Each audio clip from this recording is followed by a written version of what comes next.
आँखों में सारा जो आप वीडियो में देख रहे हो ना, धुआं सा उड़ के जा रहा है, दवाई है ये। इतनी ज़्यादा मेहनत करनी पड़ती है किसान को, सारा आँखों में जा रहा है। सोचो किसान डायरेक्ट फॉर्म में कितनी दवाई किसान के अंदर जा रही है, और ये हर किसान की हालत है। सबको दवाई डालनी पड़ती है वरना फसल नहीं होगी। तो कंधे पे रखे हैं कपड़े, और इसका मतलब है साफ साफ कि हमें जाना है अपनी ड्यूटी पे। और ड्यूटी है आज की ये खाद के कट्टे, ये खाद के कट्टे बिखेरने हैं हमें सरसों में। जो हमने सरसों की बुआई की थी 8-10 बीघे, उसमें आज पहला खाद दिया जाएगा और पहला पानी। तो आपको दिखाएंगे पूरा प्रोसेस। और आज हम करेंगे अपने मशरूम पे, हमारे ऊपर सरफेस पे जाला आ गया है तो उसकी करनी है हमें तुड़ाई। तो उसमें भी दिखाएंगे हम क्या करने वाले हैं। तो फ़िलहाल मम्मी ले आई है देखो नाश्ता, और मम्मी दूध, रसगुल्ले और ब्रेड। तो नाश्ता करने के बाद अब सीधा चलते हैं सबसे पहले खेत पे, क्योंकि जितनी जल्दी काम ख़त्म हो जाएगा उतनी जल्दी हम आ जाएंगे घर, क्योंकि धूप काफ़ी तेज़ हो रही है नवंबर के महीने में भी। तो अब चलते हैं पहले नाश्ता करने के बाद अपने टेबल पे बैठ कर नाश्ता कर ले। तेरा और ये टेबल ही हमारा यही है देखो, यहाँ ये है हमारा टेबल। तो आज सुबह के नाश्ते में रसगुल्ले मिला। तो अब चलते हैं हम खाद बिखेरने के लिए ट्रैक्टर उठा के। पापा मुझे बिखेरना है खाद, पापा को मुझे खाद पकड़ाना है। और आज हम पहला खाद डालना है अपनी सरसों में। तो आज आपको रिजल्ट दिखाएंगे, फिर पहले खाद और पानी के बाद उसमें कितनी ग्रोथ आती है ये दिखाते हैं, और आज हम उसमें क्या कर डालेंगे ये भी बताएंगे। तो भाई ये है वो हमारा सरसों का खेत, जिसकी कंडीशन है कुछ ऐसी। इसमें हमने गोबर का खाद डाल के, और जब इसकी जुताई करके हमने इसमें सरसों की बुआई की थी डीएपी डालने के बाद। और देखो अब सरसों की अच्छी ग्रोथ है, और सरसों में फूल आना भी स्टार्ट हो चुका है। कुछ पौधों में देखो ये फूल आना स्टार्ट हो गया।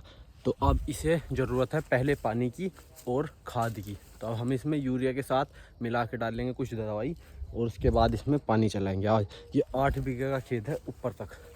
तो अब बाबर मुझे डालना है खाद। तो करते हैं पहले कपड़ों को चेंज, और फिर लग जाते हैं काम पर।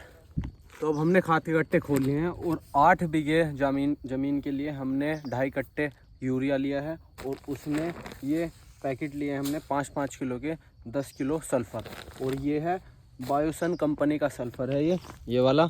ये लाही के सरसों के दाने को मोटा करेगा, और उसमें तेल की क्वांटिटी बढ़ाएगा, और उसकी ग्रोथ करने में मदद करेगा। तो बस यूरिया के साथ हमें सल्फ़र मिला के इसमें मिक्स करके डालना है। तो अब करते हैं पहले इसे मिक्स, फिर डालना है दोनों खेतों में। तो भाई ये हमने सल्फ़र इस पर डाल दिया है अच्छे से फैलाकर, और ये है हमारा पाउडर फॉर्म में। अब इसे अच्छे से हमें यूरिया के दाने पे मिक्स कर देना है, जैसे इस पर चिपक जाए और सब पौधों तक और सब पूरे खेत में अच्छे से डल जाए। तो अब इसे हाथों से मिक्स करना है। और वैसे तो ये पाउडर फॉर्म में तो ये सांस के साथ अंदर भी जाएगा उड़ के, तो मुंह पे कपड़ा जरूर बांधना चाहिए, हमने तो नहीं बांध रखा। तो अब इसे मिलाते हैं पहले।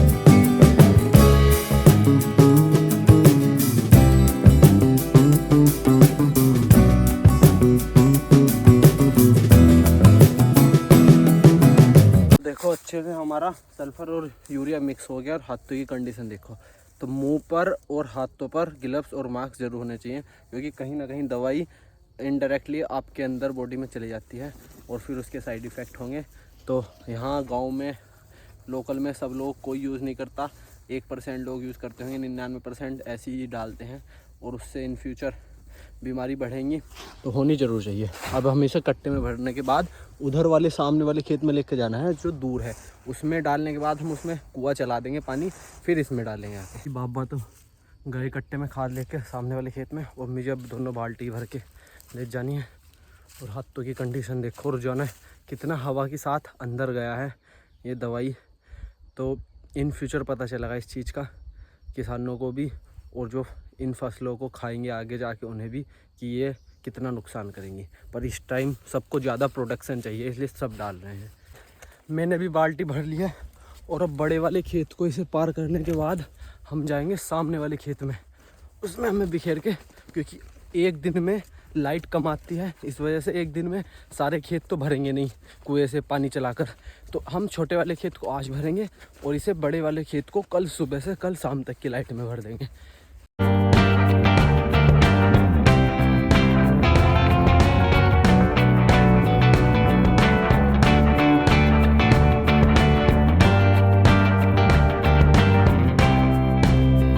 तो तो भाई ऊपर वाले खेत में हमारा खाद बिखर गया है और सामने हमने अपना कुआं चालू कर दिया। हमारे खेत में आके पाइपलाइन निकलती है, तो पानी देखो खेत में आ गया और अब इस वाले खेत में बिखेरना है। और खाद उड़ बहुत रहा है, सारा चेहरे पर आ रहा है।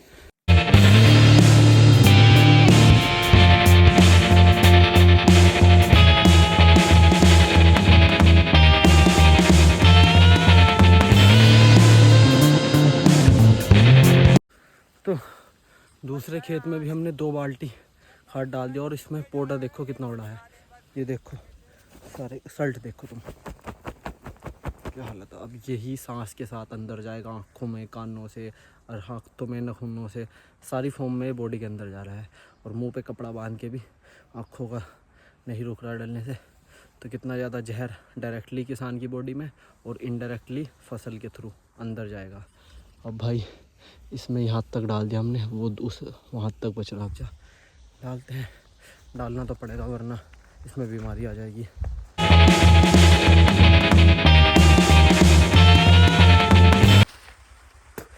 भाई आँखों में सारा जो आप वीडियो में देख रहे हो ना, धुआं सा उड़ के जा रहा है, दवाई है ये। इतनी ज़्यादा मेहनत करनी पड़ती है किसान को, सारा आँखों में जा रहा है। तो भाई 2 घंटे के अंदर सारे खेतों में खाद बिखेर के कर दिया कंप्लीट। इस वाले खेत में हमारे पानी भर चुका है, इसमें भरेंगे कल हम, क्योंकि बड़ा खेत है, इसमें एक बार में इकट्ठा कम बिजली के अंदर भरेगा नहीं। और कंडीशन देखो, अभी मैंने मुँह हाथ धुले हैं, इतनी दवाई, इतना सल्फ़र का पाउडर मेरे बालों में, मेरे चेहरे पर, मेरी आँखों में, मुँह में और कपड़ों पर। देखो हालत, ये देखो। अब सोचो किसान डायरेक्ट फॉर्म में कितनी दवाई किसान के अंदर जा रही है। और ये हर किसान की हालत है, सबको दवाई डालनी पड़ती है वरना फसल नहीं होगी। जैसे यहाँ पर देखो ये बीमारी आने लगी पौधे में, अगर दवाई नहीं डालेंगे तो फसल नहीं होगी, पूरे साल की मेहनत बेकार जाएगी और पैसे 4 पैसे घर में नहीं आएंगे। और दवाई डालना मजबूरी बन चुका है, या तो सब लोग इकट्ठे छोड़ें 3, 4, 5 साल में दोबारा से उस पर आ जाएं बिना दवाई की खेती पे, ऑर्गेनिक पर ऐसा मेरे ख्याल में बहुत मुश्किल है। ज़मीनों को इतनी आदत पड़ गई दवाई की, अगर दवाई ना डालें तो ये रिस्पॉन्स नहीं देती। ऐसी हमारी कुछ टाइम में बॉडी हो जाएगी, बिना दवाइयों के हमारी बॉडी भी काम नहीं करेगी। तो अब कुआं चल रहा था, अब घर जाने का नंबर है। पापा भाई गए ट्रैक्टर से गन्ना भरने के लिए, अब मैं चलता हूँ घर। तो ये है हमारा कुआं, यहाँ 5-6 आम के पेड़ खड़े हुए हैं। और इस खेत में हमने बरसीन की बुआई की थी जानवरों के चारे के लिए। और इसमें यहाँ पर हमने इसमें गेहूं की बुआई की थी। और देखो गेहूं का जमाव स्टार्ट हो गया। अभी गेहूं की जो पत्ती है वो एक है, सिंगल। जब ये 3 पत्ती के हो जाएंगे तो यानी कि इन्हें हो जाएंगे 20 से 25 दिन, फिर इनमें पहला खाद और पहला पानी लगेगा। तो अभी हमारे गेहूं बाहर निकलने स्टार्ट हो चुके हैं और बरसीन हमारा कुछ दिनों में कटना स्टार्ट हो जाएगा। चलो तो अब घर चलते हैं, थक गए काफ़ी। तो भाई खाद बिखेरने के बाद अब खा रहे हैं जल्दी में खाना, नहाने धोने के बाद, फ्रेश होने के बाद, क्योंकि दोनों दोस्त खड़े हैं गाँव वाले, उनके साथ जाना है कहीं काम से बाहर किरतपुर। तो दाल चावल और मट्ठा पीने के बाद अब जल्दी करते हैं। फिर शाम को आपको दिखाएंगे हम मशरूम के बैगों पर जो जाला आया है उसके कैसे सफाई करेंगे। तो अभी तो पहले किरतपुर काम कर रहे हैं कुछ। तो भाई अब मार्केट से आने के बाद हम आ गए थे अपने मशरूम के रूम चेक करने। और अब देखो कंडीशन ना, देखो इतना ये फंगस अब इस पे ऊपर आ गया बैगों के। अब इसे हमें तोड़ना है और जतिन भाई ने एक और इन्वेस्टमेंट कर दिया। बजट हमारा है नहीं, ये लाइट, क्योंकि यहाँ लाइट नहीं थी। देखो अब तुम, ये बैगों पे रफलिंग आ गई है।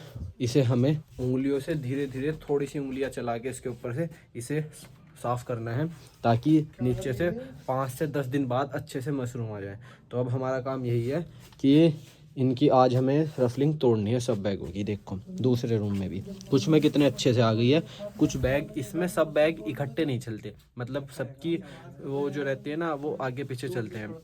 कुछ की जो ग्रोथ होगी वो हल्की स्लो होगी, कुछ की फास्ट होगी। जिसमें फास्ट ग्रोथ है उसमें देखो ये पूरे बैग पे आ चुका है। तो अब करते हैं अपना दूसरा रूम ओपन।